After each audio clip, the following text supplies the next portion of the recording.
Welcome in live from the heart of Savannah at BowTie Barbecue. Christian Gokel from WatchBCSports.com and the head football coach for your Benedictine Cadets, Danny Britt. And Coach, calendar is flipped over. It's August 1st. We're here about to talk about some football, man. It's amazing how quick that summer goes by. It does. It flies. And, I've been extremely nervous the past probably 2 weeks. It's a different mindset. It starts changing and just constantly something to do. But it does fly. It gets here very quickly. Football season right around the corner coming up. We have a big old scrimmage on the 9th against Camden County. We're going to dive in to all of that. But, Coach, I wanted to start just saying thank you to some folks here. We're sitting on the beautiful deck here at BowTie Barbecue. Wouldn't be able to do what we do for the Benedictine community, just presenting these games and these shows without help from sponsors like them. And, it's always beneficial when the sponsor has really good food.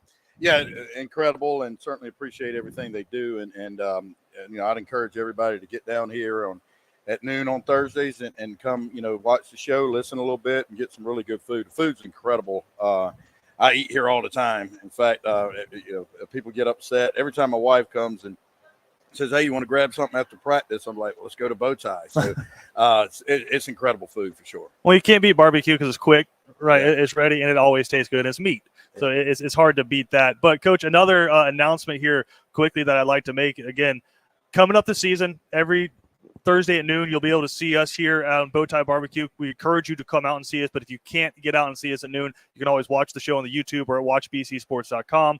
But every Friday or a Saturday, thrown in here this year, you're going to be able to either listen or watch to the Cadets games. Home games are going to be broadcast with an audio version because we encourage you to still get out and support the team and pack the stands there at Memorial Stadium. But all the away games are going to be broadcast video. Kevin Thomas and myself will be broadcasting those games. I are really encouraged about a new sponsor, Coach, that we have with us this year.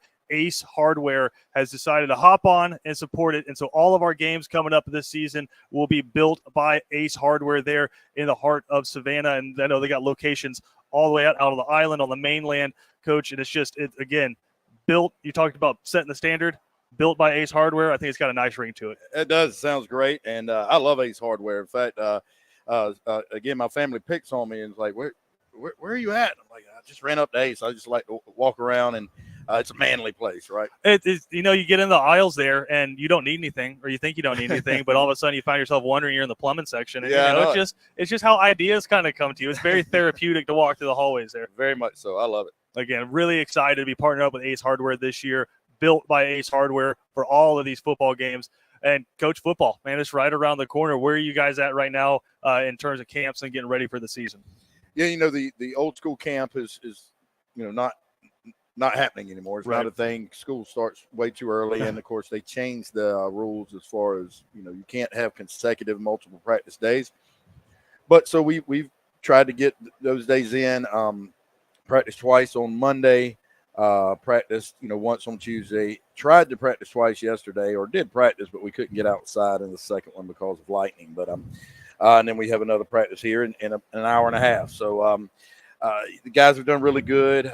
We had a very good spring and an incredible summer. I thought it's probably the best summer we've had since I've been here, and this is the 14th year. The guys are in really good shape, strong. And then, last week, helmets only, we practiced 6 to 8 a.m. And really got a lot of good work in there. So I'm feeling good about where we're at. We're going to be a talented team, and I think can be really good. But as we continuously talk about with our schedule, we're going to have to be really good to have success. Hey, Coach, I know I was talking to Coach DePhillips about this last week. It's high school football, so every year the makeup of the team is going to be a little bit different. Right. As you look at this team, if you just had to kind of guess, and I know we won't know probably until 6-7 weeks into the season really what kind of a team it is, but just from what you're able to see in the guys that you got, what kind of a football team do you think you have? What are the strengths and what do you think the weaknesses could be? I think we can be, again, a very good team. You don't always know because you don't know how they're going to completely gel, how they're going to handle adversity, what young people are going to step up that maybe you weren't expecting to be there yet, right. All of those things. So, because when we started working these guys back first week of February and early morning workouts and have really pushed them, I think it's been really, really good. We got to see how they gel as a football team, how some guys mature. But it's come together so far really well. And just want to see how it continues to. You got to continue to get better. Right. I think this team could. I think we'll be one team next Friday against Camden in a scrimmage. I think halfway through the season we'll be another team, and I think it can continuously get better. So I'm anxious to see, but I've been very pleased across the board with what we've done to this point. I know everybody wants to point to the weapons, and we're going to talk about Stephen Kane. I don't know how much you can say because we have mom and dad sitting right on the stands, right. And it's got to be all positive for the most part, right, when they're sitting out there. But well, when it comes, they've been learned. Listen, I don't want any barbecue slung this way. But no, when it comes to the makeup of the team, Coach, I think a lot of fans, again, you look at the weapons, and that's very exciting. You got some outstanding talent all over the football field. But for you as a coach and a staff, I think it has to give you just a little bit of comfort, as much comfort as a football staff can have, that you're going into a really difficult schedule, and you are so deep and have so much experience on the lines of scrimmage. It does, and I'm very excited about that. We could be really good if we continue to improve. And I heard Lane Kiffin say it yesterday in an interview. You never really know. You can look and say, okay, physically we look this way, but right. how is each individual going to gel? How are they going to mesh? So we still got to see that. But that offensive line, could be really good. You got two absolute monsters at the right and left tackle, and Jacoby, is a 3-year starter and has done really good, and extremely proud of how he's led and what he's done this summer. And then you got Lawrence, who's a 3-year starter at center, right? Who anticipate big things from. Ralph returning at the left guard, and then Blake Maxheimer has taken the right guard spot, and still has a ways to go because he just hasn't had the reps, but has good talent, good size, and has had a good camp so far. And I know, again, looking at the weapons, you got a bunch coming back. I know talking to Coach DePhillips, the running back room has some depth and has some names that maybe people haven't seen so far this year because they are either freshmen or they've come in and they're sophomores and were only playing on JV last year. And then you have Stephen Cannon, your quarterback. Right. First-year starter, but I kind of look at it almost like a Carson Beck situation at Georgia where he could have played at a lot of different places, but he stuck behind and he learned. He was an 8th grader when Holden was here, and sat a couple years behind Luke Kromenhawk, who was a 4 or 5-star quarterback, now down in Tallahassee at Florida State. Got to take the reps against a really good defense a lot of times on the scout team. Got to sit and watch how Luke operated and learned. But first year coming in, you really don't get a break with this schedule coming in with an easy opponent to kind of learn and sling the ball all over the football field. Is it almost going to be a point guard position for him to start off a little bit, just get the ball in the hands of the guys and let them make the plays? Yeah, it will, but no, not really. I mean, we're going to cut it loose. We're going to cut him loose, and we've talked about that. I think he's really good at that. I think you're going to see he may throw a pick, and the next play he's going to spin it again, and that's what we want him to do. We want him to throw it in tight windows. I'm not talking about be just careless with the ball. We're not talking Brett Favre. No, not Brett Favre stuff. Not stuff when you're running around. Just I'm talking about if we say, hey, this is a read, and you see that read, release the ball. And sometimes it'll get knocked down or picked, but other times you're going to make that play. So we're going to cut him loose a little bit, and but he does have we've got a number of weapons that he can get it to, and I think we're really excited about that. I know Kirby Smart kind of talked about this again with the Carson Beck comparison. He come after that Auburn game last year where you really needed him to step up in the second half. He steps up, makes a bunch of big plays, and he said later in the season, we kind of realized we were holding him back. We weren't the ones who were letting him go out there and make plays, maybe trying to play a little bit too safe. Trying not to let that happen. Yeah, no, and I get that, and you don't want to do that. Certainly, you don't want to hurt. You don't want to hurt his psyche right in the very get-go. And again, we're playing very, very tough schedule, so we want to make sure we don't do that. But again, we've already had the conversation with him that if it happens, there's going to be mistakes. It's right. not going to be perfect. We're not gonna yell at you if you make the read that you're supposed to and you throw a pick. It is what it is, man. We'll try to stop it and right. go play again. I understand. Yeah, we don't want to be that either. We don't want to be holding him back. Again, a really talented offense there, Coach. And I know you got some guys. We're talking about the running back room. Just from you looking at the depth chart right now, I know a lot of people excited about Bubba Frazier, but I feel like he's going to kind of be in that Justin Thomas mold where he's all over the field, either lined up out wide in the slot, taking handoffs. If you had to name just a number one halfback right now, the guy who's going to be carrying the rock a majority of the time, who do you think that is? Well, as far as the number of carries, it's going to be Stanley Smart because of the position. He is the running back. He's a 190-pound kid that runs a 10.6. So those who don't know, that's a lot of mass moving really fast. Yeah, and I was joking with him the other day because we were practicing early in the morning, and I let him take the shirts off or whatever. And he was doing some drills, and I'm like, it's amazing, Stanley, how my body and your body look exactly the same. And he kind of looked at me. I said, that's a joke. So you are welcome to laugh.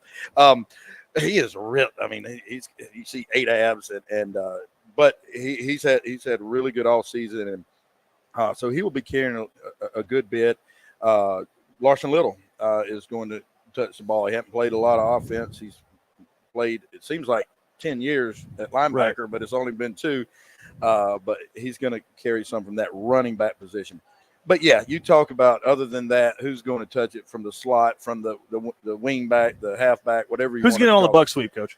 That's Bubba Frazier. Yeah. Yes. Bubba Frazier's the guy to get that ball. But we have a number of guys.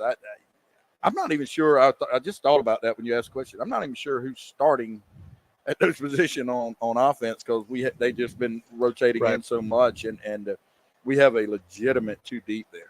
And I know, again, a lot of guys are going to be moving around playing a lot of different positions. Larson Little's going to be playing inside backer for you and then coming over and playing and getting some handoffs over there.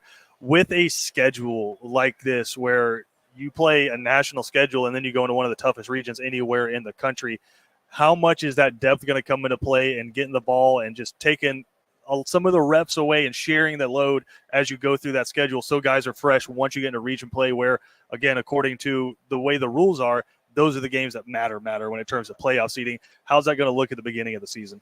Yeah, I think it's very important, and we're going to try to limit that, and just like special teams. I'm trying to get as many non-starters on special teams and guys that can really serve the team there, because that can be up to 20 reps itself right there, and one is good for a team to get more people involved. 2, maybe get some younger guys some reps, some live football reps. But yeah, means those guys aren't having to do that as well. Cross training gives us more depth about being able to play both sides of the ball, certainly, with these guys. And, with the skill guys, we're certainly going to do that, but we just have to watch and limit reps and try to play the long game. That's going to be a big factor, especially at the beginning of the season. We're here at BowTie Barbecue every Thursday at noon. You can catch us here. We're going to take a quick break, thank a couple sponsors. We'll be right back with more BC football after this.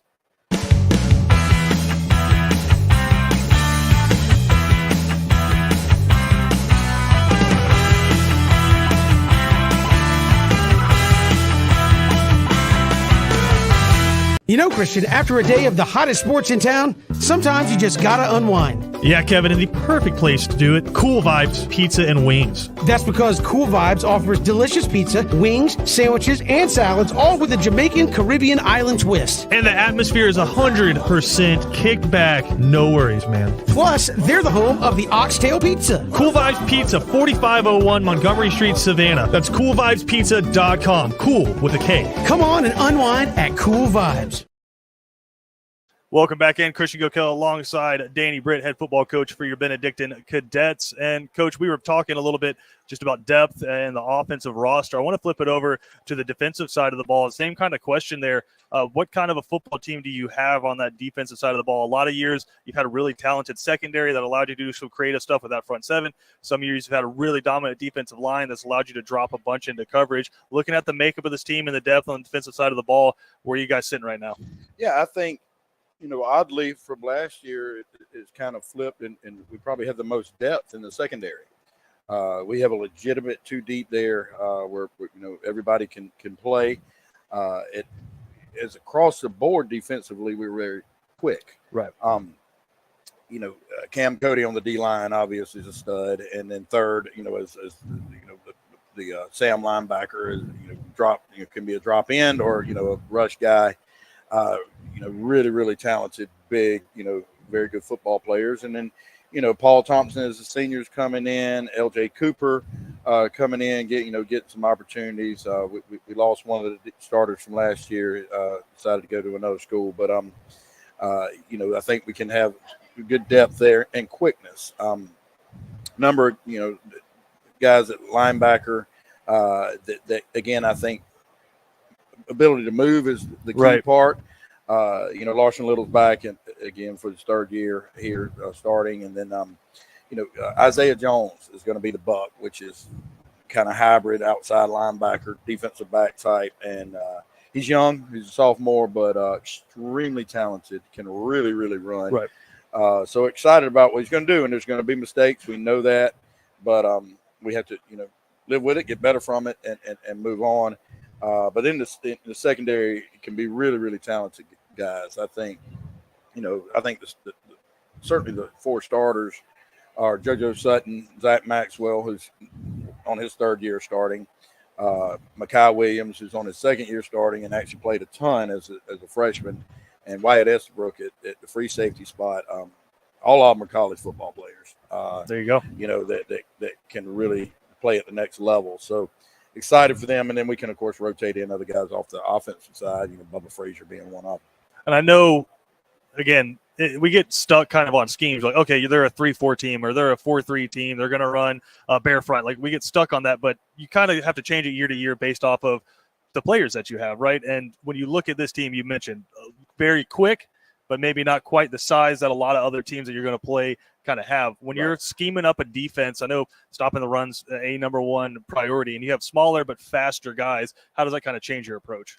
Yeah, it does. I mean, you have to be able to move more. Coach Houston has to get a little more creative. I remember years ago when I was the base 4-3 and I had absolute studs at D line. It was it makes it easy. We just ran base, and they just whipped everybody. And then when I wanted to rush the quarterback, we made a college call and they ran by them. But Coach Houston does a very good job, and the 3-4 allows for you to get more creative. Right. You can move people, do different things, stem and blitz and slant. So he will do that, and he's worked on that really, really well, and then worked on doing some different things in the secondary because, again, we feel like athletically we have a very athletic group back there. And I know this is a third of the game and a big part of it. We're not talking about the defensive end, but special teams coming up, Coach. And again, it's something that you handle there, and you're going to be working with the secondary a lot, but still handling those special teams duties. Just kind of give us a rundown right now with that starting kicker and punter spots looking like and how comfortable we feel going into the season. Yeah, well, obviously Connor Ferguson is back, and he's had an incredible offseason himself. I think the best thing that happened to him early in the winter, he got injured and couldn't kick. So just rested the leg. And he rested his leg. This is coming from him. He said it. And then has done spent a lot of time in the weight room. And his leg, it is just popping off of him. He got a Division I offer the other day, and we'll get plenty more. So he'll be both our kicker and our punter. John Lilly, who's our tight end, 6'4", 220-something pound tight end, is the long snapper. Turner Walker is going to be the backup long snapper and short snapper, and it comes from a long line of snappers. There you go, the Walkers, and that'll be the specialist group there, and then again, a lot of different guys on the special teams. Hopefully, a lot of younger or maybe older, seniors that won't play in the too deep, but can help us on special teams, and that's a huge part of the game, as you know. And then the return game ought to be fun because we got a number of guys. Yeah, you just kind of like close your eyes and. Yeah, I mean, we got a number of guys that are going to go back there, and in fact, I'm probably going to go to a 2 punt, returner system on punt return. Just why not? You get creative with that too. Get creative and get 2 guys back there, and you can catch more balls. It's a lot easier to catch more punts. And if they fake it, you're already in cover 2. Yeah, there you go. There you go. That's a good point. So, So it should be fun to watch. And I know we kind of laugh when we talk about snappers sometimes, but it is a position. It's the only position I've ever seen a football coach get emotional at a banquet about, just talking about a guy who is small and dedicated himself to mastering a craft and becoming a snapper for the team. But in high school, it's not a given that you're going to have a talented snapper, and that can be such a crucial part and can be a game changer, really. Especially, you don't notice it if they do their job right, but when you play a team who doesn't have a good snapper, it stands out. Yeah. And you could go from high school, if you're a good snapper, you can make it all the way to the NFL at 225 pounds. And make a lot of money. Yeah. But funny you mentioned that. Yesterday morning, we were doing punt team, and John snapped one well over Ferguson's head. And, of course, I screamed. I said, all right, game's over. We just lost. I said, who we're playing this year, we have that kind of mistake, we'll lose. And, I'm trying to put pressure on him in practice so the pressure isn't that big in the game. And he understands that. I mean, they understand that that's where we're at, and it is very, very important. I'll tell you another spot is the holder, who's Robert Leonard, who's done that, who's a senior. And people forget, don't realize how hard that is and how important it is. He messes up that hole, kicker's not, it's over. I know it was a different position, but center, Alabama in the semifinal game against Michigan, how many bad snaps did they have that just completely threw off their team? It's just, it's something that when it's going right, you don't really notice it, but when it's going bad, it can, like you said, when you have razor thin margins against really good football teams, it can be the difference. It can very well be the difference. And again, a lot of really talented guys all over this roster, and coming into the season, going through camp, I know when you're playing a big schedule, right, and you have a big game to start off the season, it can kind of kick up the intensity a little bit, and you guys really don't play bad teams anymore. You just don't. But when it comes to starting the season with a scrimmage against Camden and then immediately going to the Irk Russell Classic, does it kind of add a little bit of intensity, a little bit of pop to these practices before the season? Not kind of. It does. It does. And everybody, we remind them constantly. They know it. You hear them saying it. Say there is not everybody we play is really good. We got to be at absolute max capacity from the beginning. Right. So that does put a lot more pressure on it. I love it. That was the idea. Let's go play an incredibly tough schedule, and let's be the best we can be. And it actually, it puts more pressure immediately on it, but it also takes a little pressure off. If we lose the game, we lose the game. Right. The whole idea is, are we getting better every week so that we're the best we can be at the end of the season? Start peaking for the playoffs. Yeah. So when you look at it that way, in some ways it takes pressure off. When you are going and you play a team that everybody in the world thinks you should beat, sometimes there's this bad pressure in that. And it's not, when I say bad pressure, it's not really a positive pressure, whereas playing somebody really good makes you work harder and more excited. That one's just a worry. The other one, when you're just knowing you're supposed to beat the team, not only are you supposed to beat the team, you're supposed to beat the team considerably. It's just a negative concept. Well, it's something that strength coaches talk about all the time with exercising, right? Where it's you want to go hard in the warm-up, get that heart rate up, get the blood vessels open up, because if you just go stone cold into a big game and you don't have just kind of that intensity going, when that hits you the first time, the shock of that hits you, you don't have time to react. Nope, you don't. And so I think we'll be ready for it. We've talked about it. Here's when when the kids are doing interviews and they're saying what you've said, or what the other coaches have said. Let me say, you got your guys well trained. Yep. I tried to bait them a few times and they weren't going for it. And honestly, I don't talk to them about it. Yeah. We just talk about the reality of what's happening, and they pick up on it, and they believe it. I hear them saying it in the locker room. I hear them saying, when it isn't official to each other, so they understand it. Again, it's a massive schedule, and I want to talk about the region when we come back. We're going to say thank you to another sponsor again here at BowTie Barbecue. The heart of Savannah, great barbecue. We can smell it coming out of the window right there. I don't know about Coach, but I'm starting to get hungry. But again, going to say thank you to a couple sponsors here. We'll be right back with more Cadets football right after this. When it comes to blocking all the obstacles that life throws your way, let Vernon Williams and Auto Owners Insurance help you dodge the hits, analyze the playing field, and run the ball all the way home. We shield you so you can have peace of mind when it comes to auto, home, life, or business insurance. As one of the oldest and most respected independent insurance agencies in the Southeast, we know what it means to stand behind the people we protect head on.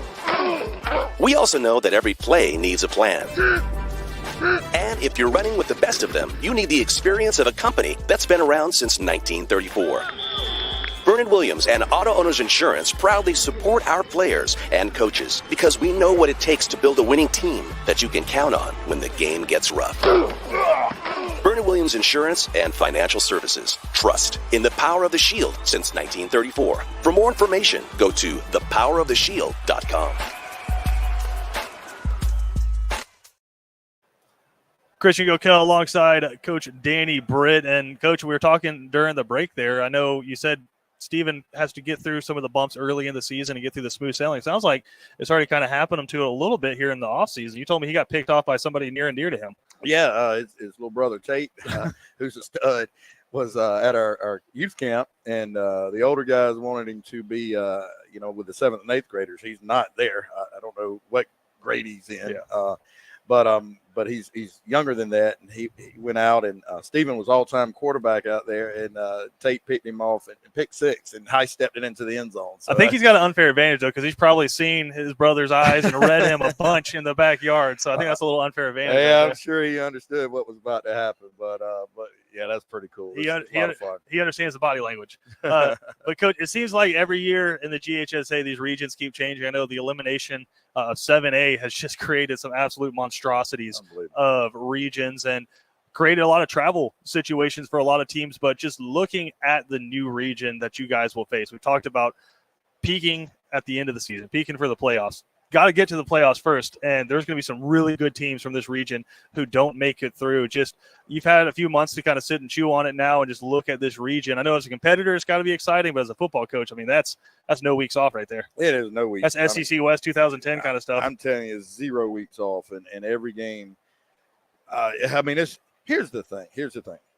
Somebody in the state as a number 1 seed is going to get one of us as the 4 seed. Yeah. That's going to be pretty unbelievable. But yeah, for us, it's just, we want to just keep getting better every week and realize that it's a gauntlet and again, focus on that process and realize there's going to be, there's going to be some challenges. There's going to be moments when we fail and pick ourselves up and go back at it. But what is it? In 4 and 5A over the past 4 years, you have the state champion from every year. Right. That is ridiculous. All in one region. So it's going to be unbelievably challenging. And, Coach, I think it's cool, and I know you know this, it's just playing in the state of Georgia, per capita, more guys in the NFL than any other state, just per population base.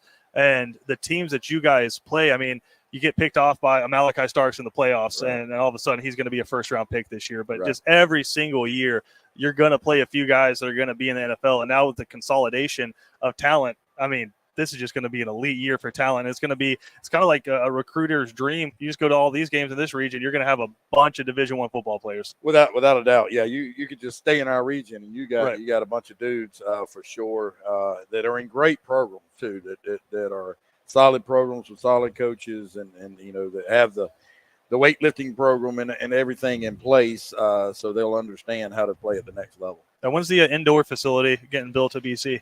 As soon as people start writing checks, so y'all start writing those checks, and we'll get that taken care of because we need one very quickly. Because the people we play have them. I was gonna say I've seen the new one at Warner Robins. Mm-hmm. I know maybe not on the schedule for us this year, but up in Gainesville they got that big new pretty one. All the teams out west, like Lee County and them, have the big new beautiful indoor facility. I'm just saying. I know we might be running out of room over there, but we could maybe buy some plenty land. Of room. No, we have the land. But nobody knows it, but there's plenty of land over there. It's just kind of has a lot of trees on it and stuff. But there's plenty of land for an indoor and a lot of things. So we got to get on that. So anybody who's listening and is interested, give me a call and I'll talk to you about it. Yeah, Coach Britt always take those phone calls day or night. Coach, before we let you get out of here, man, I know for me and I know for you, just as a former athlete, watching the Olympics is special, and you get fired up. I don't care about ping pong 3 years plus pretty much, but as soon as the Olympics come around, I'm the biggest ping pong fan you've ever seen because somebody's got an American flag on the shirt. No doubt. But for you watching this, anything stuck out to you so far? Anything special got you fired up? Yeah, I think watching the men's gymnastics. First medal in 16 years. And we were actually watching it live because it was in between practices and I'd gone home. And watching the guys compete and then the the Harry Potter guy came in the end. Yeah, at the end, and I was dominated. like, look, these other guys are just so absolutely jacked, and look like Olympic gymnasts. This guy's real thin and obviously in incredible shape, but specialist though. But yeah, specialist on the pommel horse. And watching that, I cried. I'm not gonna lie, I cried. I got chills. I cried, and so that one's been the most exciting. We've always watched, Simone Biles, who. I was gonna say about Simone Biles. I know everybody likes to hate and root against like the LeBron Jameses and the best players in the world. It's like because you want to see the upset, but sometimes it's just fun watching the best do their thing. First of all, how can you hate on Simone Biles? Well, if you're not an American, it's pretty easy. Yeah, if you're not an American, I get it. But smoked. Anybody else, like, she's the GOAT. Yeah, she's unbelievably talented, right? And seems like the nicest human in the world to me. So I'm like, how do you hate on this person? But she's incredible. But and watching them, that was fun to watch, ladies. So, and then you're watching all the different sports and that I've never watched. I watched a guy who was shooting, I think, from Turkey, and he got a silver or a bronze, and everybody else had all this special stuff. He had on a T-shirt and a pair of eyeglasses, and just that's the guy you don't mess with right there. No, don't break into his house. So he's not gonna miss. But yeah, I've enjoyed all of it. I love it. I'm really ready for the track and field. We love watching that, and I follow a lot of these men and women on social media because I think the amount of work they put in and how talented they are, it's just amazing, really. I don't know if there's any event more exciting than the 4x100. Oh my gosh, male and female, it's just that gets you fired up. It is exciting, man. You can't help it. You can't help but be excited to watch it. And again, it's a quarter of a mile, and they're running it pretty quick. I don't think. Oh yeah.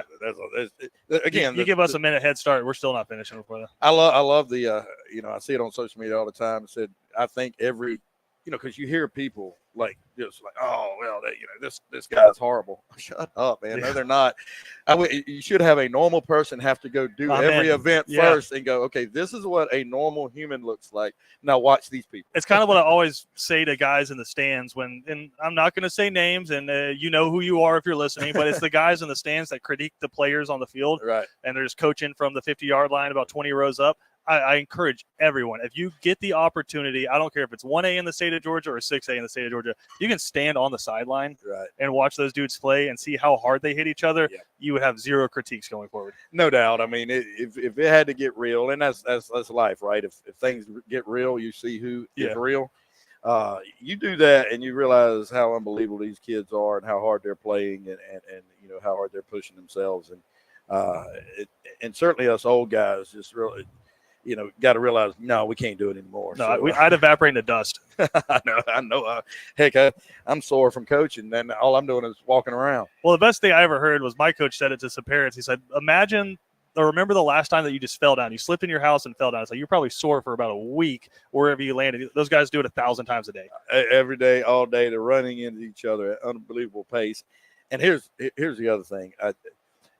All right, I'm 52, so people my age, don't talk about how your high school team would have whipped any team now. It's a little different. It has changed. They're huge. They're fast. The strength training is different. I don't know. The food is different. Everything is different. These kids are freaks, man. It's the hormones in the whole milk, man. You got to keep that. You got to keep the red label in the fridge if you want to play big time football. I agree with that for sure. And not the big nut company, man. We got to cut no that almond out, milk. man. No. I don't. How do you milk an almond? You don't. And we can't drink things that are lies. That's a fact. But I'm a whole milk family, and that's why we're all big. Yep, there you go. There you go. 200-pound plus club over here.